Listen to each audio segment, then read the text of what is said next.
Halo, assalamualaikum. Apa kabar semuanya? Ketemu lagi sama Bu Nunu. Kita ketemu lagi di kelas 12 gitu ya. Tapi untuk sekarang Ibu ngajarnya matematika peminatan saja, gitu ya. Nah, untuk pertemuan pertama di sini Ibu akan menjelaskan tentang materi limit fungsi aljabar. Sebenarnya kamu udah belajar kok di kelas 11, tapi di matematika wajibnya gitu ya. Nah, sekarang kenapa diulang lagi? Karena kita akan mau masuk ke materi limit fungsi trigonometri. Karena kemarin udah nggak belajar nih ya, berapa bulan, takutnya udah pada lupa. Jadi Ibu ulang lagi deh, biar semuanya pada ingat. Sedikit-sedikit nanti akan ingat gitu ya. Jadi nanti pas materi fungsi trigonometrinya nggak bingung lagi gitu ya. Oke, jadi kita masuk ke limit fungsi aljabar. Pertama, pengertiannya dulu ya, walaupun mungkin kamu juga masih ingat sih pengertiannya limit apa sih. Jadi limit itu artinya mendekati hampir gitu ya. Jadi ada istilah katanya kalau di limit itu mendekati gitu. Terus sedikit lagi atau harga batas. Nah, itu namanya limit gitu. Nah, limit fungsi, jadi kalau misalkan suatu limit fx dikatakan mendekati A atau ditulis fx tanda panah A sebagai suatu limit. Nah, bila X mendekati A gitu ya. Bila X mendekati A atau X tanda panah A. Maka kalau kamu lihat bentuk umumnya notasinya dari limit itu apa sih? Nah, ini nih notasinya. Limit X mendekati A, biasanya tulisnya di bawah tuh X mendekati berapanya. Di bawahnya tulisan lim. Lim itu adalah limit dari fungsi fx. Nah, fx itu fungsi aljabarnya sama dengan a itu adalah hasilnya, gitu ya, limit dari fx-nya. Nah, ini bentuk umumnya atau notasi dari limit yang akan kita pakai nanti. Maupun nanti trigonometri juga sama. Berarti fx-nya atau fungsinya adalah sebagai fungsi trigonometri. Cuma kalau sekarang kita pakai fungsi aljabar dulu ya. Oke, lanjut. Kita ingat lagi nih teorema limit. Teorema limit ada berapa sih? Nah, yang pertama, limit K dikalikan dengan fx sama dengan K dikali limit X mendekati A dari fungsi fx. Nah, ini maksudnya gimana sih? Jadi ini K kali fx gitu ya. Nah, K ini adalah sebagai konstanta. Nah, K-nya ini boleh ditaruh di depan gitu ya. Jadi dia boleh memisahkan diri karena dia berdiri sendiri. Nah, jadi K boleh kamu majukan ke depan dikalikan dengan limit X mendekati A dari fungsi fx-nya. Nah, ini boleh seperti ini gitu ya. Lalu untuk yang kedua, limit X mendekati A untuk K. Tadi K apa? Konstanta gitu ya. Berarti hasilnya adalah nilai itu sendiri gitu. Jadi kalau misalkan limit dari konstanta mau nilai X-nya mendekati apapun, hasilnya adalah bilangan itu sendiri gitu ya. Oke, yang ketiga, limit X mendekati A untuk penjumlahan dan pengurangan dua fungsi fx dan gx. Ini boleh dipisah gitu ya, masing-masing limitnya. Limit X mendekati A dari fx ditambah atau dikurang dari limit X mendekati A dari gx. Itu teorema yang ketiga. Lalu yang keempat untuk perkalian dua fungsi. Jadi limit X mendekati A dari fx dikali gx. Dipisah nih. Limit X mendekati A dari fx dikali limit X mendekati A dari gx dipisahkan. Oke, yang kelima pembagian. Sama juga limit X mendekati A dari fx dibagi gx. Nah, berarti limitnya boleh masing-masing. Limit X mendekati A untuk fx dibagi hasilnya nanti dengan limit X mendekati A untuk gx. Nah, ini boleh. Lalu untuk yang terakhir limit X mendekati A untuk fx pangkat N. Nah, ini boleh nanti hasil limit fx-nya baru dipangkatin juga boleh gitu ya. Jadi bisa limit X mendekati A dari fx lalu dipangkatkan N. Jadi tidak perlu fx-nya dipangkatin dulu baru dimasukkan nilai X-nya. Tapi boleh kita cari nilai limit X mendekati A dari fx-nya dulu, hasilnya nanti tinggal dipangkatkan. Nah, itu boleh gitu ya. Nah, sekarang langkah-langkahnya bagaimana sih mengerjakan limit fungsi? Yang pertama adalah substitusi langsung. Substitusi langsung itu artinya adalah kamu tinggal memasukkan nilai X-nya tadi yang di bawahnya itu kan X mendekati A gitu ya. Nanti A-nya masukin, ganti jadi nilai X-nya gitu ya. Menggantikan nilai X-nya itu namanya substitusi langsung gitu. Nah, lalu faktorisasi. Kalau kamu ketemu nanti bentuknya tak tentu, artinya nanti ketika kamu substitusi hasilnya 0/0 gitu ya. Jadi ketika kamu misalkan X mendekati 2. Nah, 2-nya itu menggantikan nilai X. Ternyata ketika kamu hitung dapat 0/0. Nah, itu namanya bentuk tak tentu. Nggak boleh. Berarti itu belum selesai. Cari pakai faktorisasi gitu. Nah, terus yang ketiga adalah mengalihkan dengan bilangan sekawan. Nah, ini bentuk untuk limit fungsi tak hingga gitu ya. Jadi nanti kalau untuk yang tak hingga baru nih berlaku. Jadi tak hingga minta hingga gitu ketemunya. Sama bentuk tak tentu juga. Lalu yang keempat, membagi dengan variabel pangkat tertinggi berlaku untuk tak hingga per tak hingga. Ini juga sama untuk limit fungsi mendekati tak hingga. Untuk yang ketiga keempat nanti dikasih cara cepatnya gitu ya, tanpa perlu mengalihkan atau membagi dengan variabel pangkat tertinggi biar cepet ya. Oke.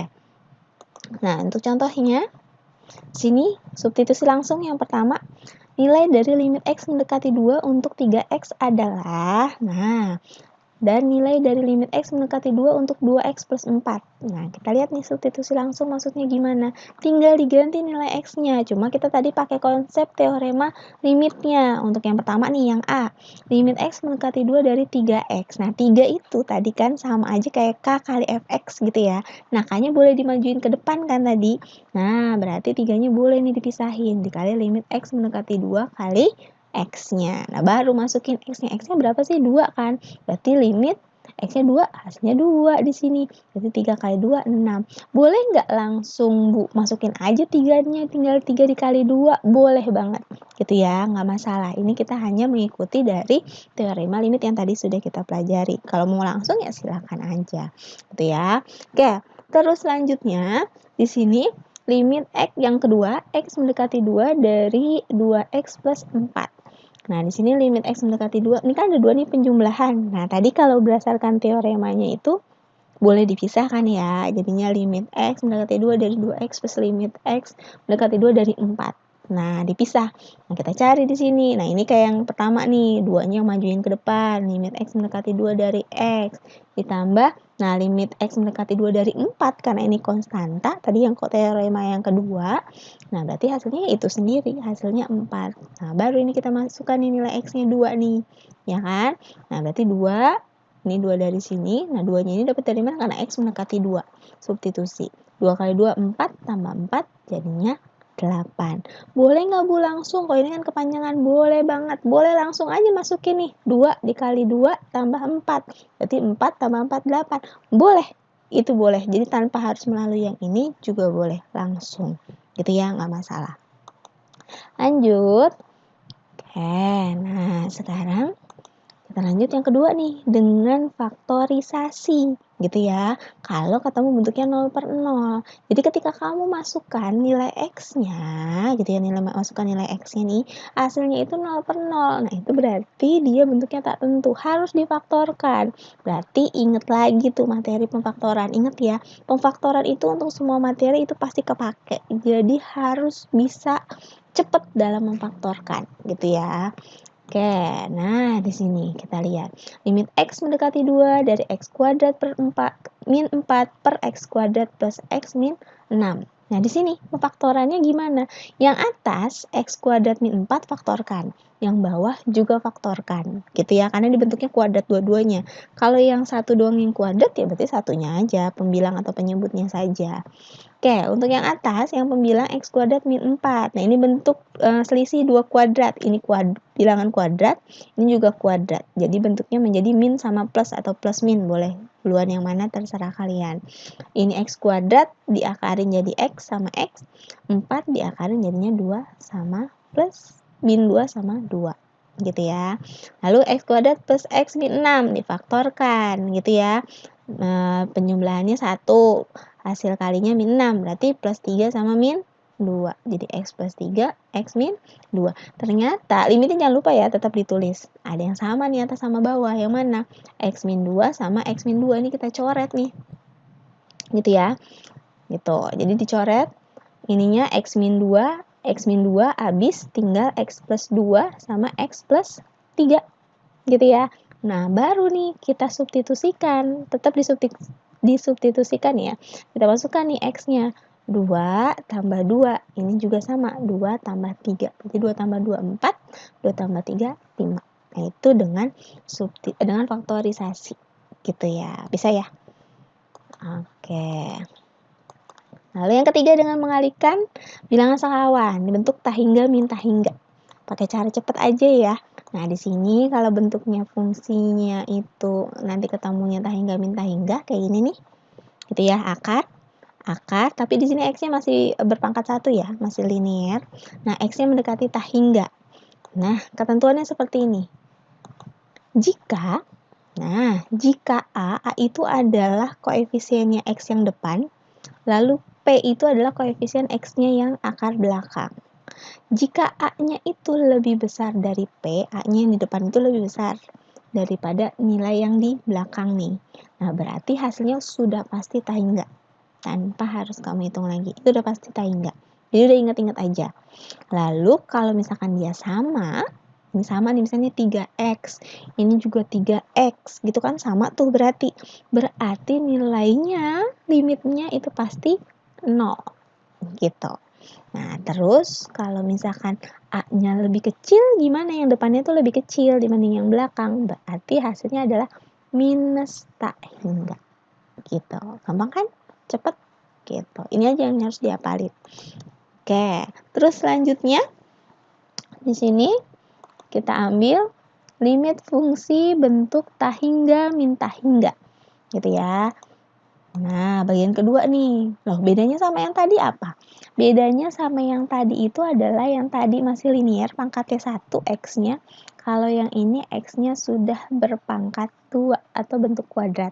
Gitu, itu bedanya. Nah, ketentuannya apa? Ketentuannya nih. Jika tetap yang dilihat itu depan sama belakangnya ya, untuk koefisien dari pangkat tertingginya. A sama P. Kalau A-nya lebih besar dari P, hasilnya adalah tahingga. Sama kayak yang tadi berarti ya. Kalau A-nya lebih besar dari P, berarti dia tahingga. Lalu, kalau misalkan dia sama, nggak 0 kayak tadi, enggak. Tapi ini dia pakai rumus nih. Hasil R-nya itu didapat dari B min Q per 2 akar A. B itu apa? B itu adalah koefisien X. Lalu Q itu adalah koefisien X untuk akar yang di belakang. Gitu. Dibagi 2 akar A. Itu adalah pangkat yang depan. Tadi kan sama ya. A sama P-nya sama. Jadi kalau dia ketemunya sama ya tadi antara A sama B-nya tetap sama. Kita masukkan di sini. Nilainya B min Q per 2 akar A. Nah, pakai rumus itu dapat nilai R-nya. Gitu. Lalu kalau misalkan A-nya lebih kecil, berarti hasilnya adalah minus tahingga. Gitu. Oke. Kita contoh nih. Pertama, nilai limit X mendekati tahingga untuk akar 3X plus 5 min akar 2X min 7. Ini bentuk yang pertama. Kita lihat, ini A-nya nih. Ya kan? Oh, ini contoh yang kedua ya. Nah, di sini. Jawabannya adalah tahingga. Karena kita lihat di sini nih. Ini 3. Ini 2. Yang depan lebih besar dari yang belakang. Gitu ya. Ini 3, ini 2. Lebih besar yang depan kan? Berarti hasilnya sudah pasti tahingga. Gitu ya. Karena A-nya lebih besar dari P. 3 lebih besar dari 2. Nah, itu jawaban yang pertama. Lalu jawaban yang kedua gimana nih? Yang B. Ini akar nih kuadrat 9x kuadrat. Sama dia. Ya kan? Hasilnya itu berarti kita pakai rumus yang tadi. B min Q per 2 akar A. B-nya yang mana? B itu adalah ini. Koefisien X yang depan, yaitu 5. Lalu min Q. Nah, Q-nya itu adalah angka di depan X untuk akar yang di belakang. Nah, berarti 5 dikurang min 2 per 2 akar A. A-nya itu adalah 9, berarti 2 akar 9. Berarti 5, ini min ketemu min jadinya plus, 5 tambah 2, 7. Nah, ini 2 akar 9 itu 3. 2 kali 3 itu 6, berarti 7 per 6. Gitu, karena A plus A sama dengan P, maka hasilnya menggunakan rumus B min Q per 2 akar A. Nah, seperti itu. Gampang kan? Oke. Untuk dapat nilai AB sama Q sama A-nya. Tadi ya, sudah dijelaskan. Oke. Lalu selanjutnya membagi dengan variabel pangkat tertinggi. Itu caranya ya, cara seharusnya. Tapi kita pakai cara cepat aja. Untuk tahingga per tahingga. Nah, ini bentuknya nih. Gitu ya. Nah, kita lihat di sini ketentuannya. R sama dengan 0 atau hasilnya akan 0 jika N lebih kecil dari M. N sama M itu apa? N itu adalah pangkat yang atas, M itu adalah pangkat yang penyebut. N pangkat pembilang, M pangkat penyebut. Kalau pangkat yang atasnya itu lebih kecil dari pangkat yang bawah, berarti hasilnya pasti berapa? 0. Gitu ya. Nah, lalu kalau misalkan dia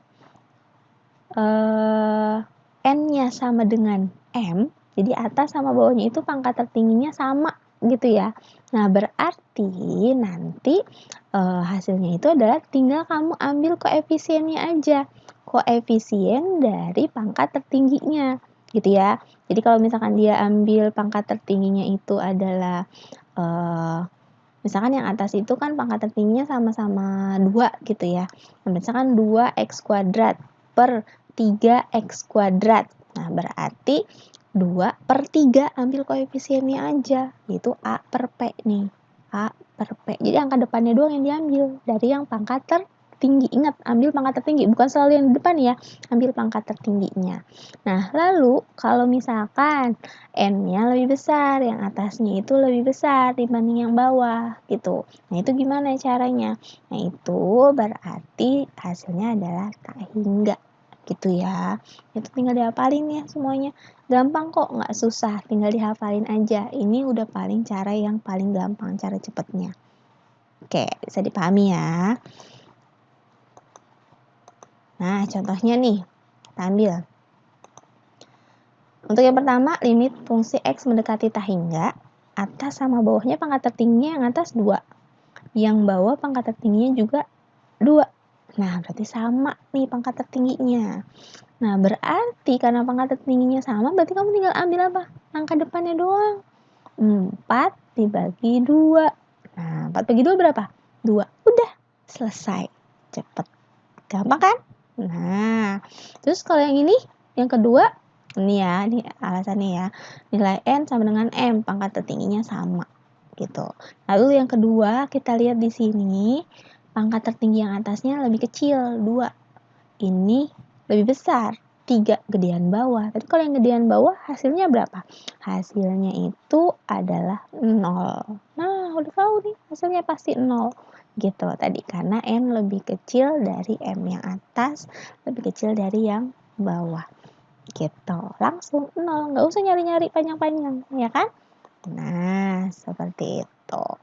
Oke, berarti bisa dipahami ya semuanya ya. Karena ini cuma ngulang lagi kok, kan udah belajar kemarin di kelas 11 gitu. Nah, ini latihannya. Duh, banyak banget ya latihannya karena pakai cara cepet gitu. Jadi pakai cara cepet aja. Jadi ini pasti cepet ngerjainnya karena tadi udah dikasih cara cepetnya. Nah, ini dikerjakan, jangan lupa ini latihan bukan tugas. Nanti diupload hasilnya di aplikasi di sekolah.id gitu ya. Nah, jangan lupa di like ya videonya dan di aplikasi dikasih bintang 5 gitu. Oke, semuanya selamat belajar. Semoga bisa dipahami apa yang Ibu jelaskan. Kalau masih belum paham, boleh nanti masuk ke link Zoom-nya, kita diskusi bareng-bareng. Wassalamualaikum warahmatullahi wabarakatuh. Dadah.